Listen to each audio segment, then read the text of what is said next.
আজকে গত 16ই December mister Modi সাহেব বক্তব্যে বলেছেন হিন্দুস্তানের বিজয়। মিস্টার মোদি সাহেব, আমাদের দেশের মেয়েটা আপনার সাথে প্রেম করছে, আমরা আগের থেকেই জানতাম প্রেম করছে। কারণ বক্তৃতার মধ্যে দাঁড়ায় যখন বলছে স্বামী স্ত্রীর সম্পর্ক, আমরা কিন্তু সেই প্রেমকে সমর্থন করি নাই। মা বাপ ভাই বেরাদর আমরা সবাই মিল্লা বাধা দিছি। বাধা দেওয়ার পরে হঠাৎ করে দেখি মেয়েটা বাইজ্ঞা গেছে গো, প্রেমিকের কাছে চলে গেছে। এখন আমাদের দাবি হলো, তুমি ওখানে থাকতে পারবা না, তোমার ওই জামাই আমরা পছন্দ করি না, ওই প্রেমিক আমরা পছন্দ করি না, তার কাছে আমাদের মেয়ে আমরা বিয়ে দেব না, এরকম আমরা করতেছি। শেষ পর্যন্ত যদি বাবা ভাই বেরাদর মেয়েকে যদি আনতে না পারে তাহলে কি করে? হ্যাঁ, তেজ্য করে। তেজ্য যদি করে দে, বাবার সম্পত্তির মালিক হইতো। তুমি আমরা দেশের মেয়েটাও বাগাই নিছো, আবার দি যৌতুক চাও। ঘটনাটা কি? রাষ্ট্রের দিক থেকে আমরা ছোট হতে পারি, ভালো করে মনে রাখবেন। জনসংখ্যার দিক থেকে আমরা কম হতে পারি, অস্ত্র শস্ত্র শক্তি আমাদের কম থাকতে পারে, কিন্তু আমরা বদরের 313 জনের উত্তরসূরি। মিস্টার মোদি চোখ তুলে বাংলাদেশের দিকে তাকাইবা, চোখ খুলে ফেলা হবে, চোখ উৎরে ফেলা হবে। আমরা মুসলমান, আমরা মুসলমান, বিশ্বনবীর উম্মত, বিশ্বনবীর উম্মত। দায়িত্ব কার? আরো আসতে কার দায়িত্ব? আল্লাহ পাকের দায়িত্ব। রাসূল হিজরত করে গেছেন মদিনায়, 1000-এর বাহিনী নিয়ে আবু জাহেল আক্রমণ করার জন্য গেছে।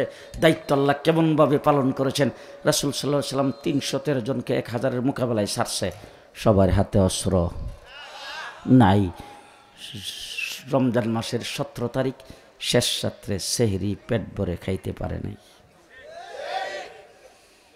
বউ বাচ্চা কিন্তু রয়েছে মক্কায়, হিজরত করে গেছে মদিনায়। আরে মক্কার লোকেরাই আসছে আক্রমণ করতে। এই জায়গার মধ্যে যদি আমি হইলে এই চিন্তা করতাম, বউ বাচ্চা মক্কায় ফেলাই এসি, মক্কার মানুষগুলি এখানে যুদ্ধ করতে আইতেছে, আমি একটু ফলাই থাকি, কারণ বলা যায় না তো এরা যুদ্ধ করে যায়, আমার বউ বাচ্চারে কি করে। মুহাম্মদুর রাসূলুল্লাহ সাল্লাল্লাহু আলাইহি ওয়াসাল্লাম 313 জন সাহাবী, তাদেরকে সামনে নিয়ে রাসূল বসছেন। আসছে আবু জাহেল যুদ্ধ করার জন্যে, আমাদেরকে মদিনার থেকে সরাইয়া দেওয়ার জন্যে, মদিনাবাসীকে দখল করার জন্যে আসছে আবু জাহেল অস্ত্র শস্ত্র। তারা তাওরীত কিতাবের অনুসারী। আমি আজকে আপনাদের এখানে দাঁড়ায় কথা বলতেছি বাংলাদেশেরও একটি প্রান্তে, যেখানে আপনারা গ্রামগঞ্জে বসবাস করেন। আপনাদের হয়তো কেউ মনে করতে পারেন যে এখানে দাঁড়ায়া জোর গলায় কথা বলা তো খুব সহজ। আমি ওয়াশিংটনে, নিউ ইয়র্কে, লন্ডনের বিভিন্ন সেমিনারে জোর গলায় আঙ্গুল উঁচা করে বলেছি, গোটা পৃথিবীর ইহুদি সম্প্রদায়কে চ্যালেঞ্জ করে বলতে চাই, মুসা আলাইহিস সালামের কাছে যে তৌরিত কিতাবটা নাজিল হয়েছিল, বাবার বেটা হইলে এটার একটা কপি পৃথিবীর কোনো জায়গার থেকে দেখাও। আপনাদের তারাইলে বোধ হয় 1-2টা আছে, নান্দাইল, ময়মনসিংহ তো আছেই, যে আছে পৃথিবীর কোথাও। আমার নবী পৃথিবীতে আগমনের মাত্র 500 বছর আগে হযরত ঈসা আলাইহিস সালাতু ওয়াস সালাম পৃথিবীতে আগমন করেছিলেন। আসমানি 4টা বড় কিতাবের একটা ইনজিল ঈসা আলাইহিস সালামের কাছে নাজিল হয়েছিল। আজকের পৃথিবীর কথা আমি বলতে চাই না, আমার নবী ঈসা আলাইহিস সালামের মাত্র 500 বছর পরে পৃথিবীতে আগমন করেছেন। আমার রাসূল আইসা দেখছেন ইনজিলের বংশ নাই। আজকে তো 2000 বছর, 500 বছর পরে রাসূল আইসা কি দেখলেন? ইনজিলের বংশ নাই। আমি জিজ্ঞেস করতে চাই, কোনো নবী কি মূর্তি পূজা করেছেন? ঈসা আলাইহিস সালাম কি মূর্তি পূজা করত? আমার রাসূল আইসা দেখলেন ঈসা আলাইহিস সালামের উম্মত 500 বছর পরে বাইতুল্লাহ শরীফের চতুর্দিকে 360টা মূর্তি লাগাইছে। ঈসা আলাইহিস সালামের ধর্ম আছে না গেছে? আজকের কথা না, আরো 1500 বছর আগের কথা। আমার রাসূল 500 বছর পরে এসে দেখছেন বাইতুল্লাহর ভিতরটাকে তারা মূর্তি দিয়ে সাজাইছে। আমার রাসূল এসে দেখছেন বাইতুল্লাহ শরীফ উলঙ্গ হইয়া তোয়াফ করে। কয় বছর পরে? খুব ভালো করে হিসাবটা ভালো করে মনে রাখবেন। 500 বছর পরে রাসূল আগমন করে দেখছেন এই সমস্ত মানুষগুলি যারা ঈসা আলাইহিস সালামের উম্মতের দাবিদার, তারা এত অসভ্য হয়েছে, এত অসভ্য আর এত কৃষ্টি কালচার তাদের এত পরিবর্তন হয়েছে, তারা এত জাহেলার মূর্খতে পরিণত হয়েছে। মেয়ে সন্তান জন্মগ্রহণ করলে বংশের কলঙ্ক মনে করে জিন্দা কবর দেয়। কয় বছর? যে 500 বছর পরে আমার ওয়াজ শেষ। আপনারা এই ওয়াজটা নিয়ে বাড়িতে যাইবেন। আমার নবী দুনিয়া থেকে গেছে কয় বছর? 1500 বছর। আমার রাসূলের যুগে উজুর ফরজ ছিল 20টা, এখন কমতে কমতে 4টা রইছে। আপনারা স্টেজ দ্বারা বলছেন, আপনারা কিছু কইেন। গোসলের ফরজ রাসূলের সময় ছিল 32টা, এখন আছে 3টা।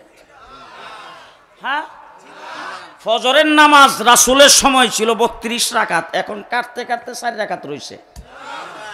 কথা বলেন জি। মসজিদে ঢুকতে কোন পাও দিয়ে ঢুকতে হয়? নবীর সময় বোধ 2 পাও একসাথে ছিল। রাসূলের সময় কোন পাও দিয়া ছিল? ডাইন পাও দিয়া। আমরা মসজিদে ঢোকার সময় কোন দোয়া পড়ি? আল্লাহুম্মা আফতাহিলি আবওয়াবা রাহমাতিক। আমার রাসূলের সময় বোধ সূরা বাকারা পড়া ঢুকতো। জি। হুজুর আকরাম সাল্লাল্লাহু আলাইহি ওয়াসাল্লামের সময়, ঘুমের সময় আল্লাহুম্মা বিইসমিকা আমুতু আহইয়া, 1400 বছর পরে এখনো আল্লাহুম্মা বিইসমিকা আমুতু আহইয়া। খানা খাওয়ার সময় বিসমিল্লাহি ওয়া আলা বারাকাতিল্লাহ, 1400 বছর পরে এখনো বিসমিল্লাহি ওয়া আলা বারাকাতিল্লাহ। মুহাম্মদুর রাসূলুল্লাহ সাল্লাল্লাহু আলাইহি ওয়াসাল্লাম যখন যাইতেন ইস্তেনজা করতে তখন বাম পাও দিয়া ঢুকতেন, এখন 1400 বছর পরেও বাম পাও। মাথার টুপি দেওয়ার সুন্নত রাসূলের সময় যেমন ছিল এখনো আছে। মাথার চুল কাটার তরিকা রাসূলের সময় জীবন ছিল এখনো আছে। রাস্তা দিয়ে ডাইন পাশে দিয়ে হাঁটতে হবে রাসূলের সময় যেই তরিকা এখনো আছে। দোয়া কালাম তাসবিহ তাহলিল একটারও কোনো পরিবর্তন হয় নাই, কিয়ামত পর্যন্ত হবে না। হইছে পরিবর্তন, যুগের পরিবর্তন হইছে, কিন্তু ইসলামের নবীর সুন্নতের কোনো পরিবর্তন। এই জন্য অনেক সময় দৃষ্টান্ত স্বরূপ মানুষকে বোঝার জন্য বলে থাকি।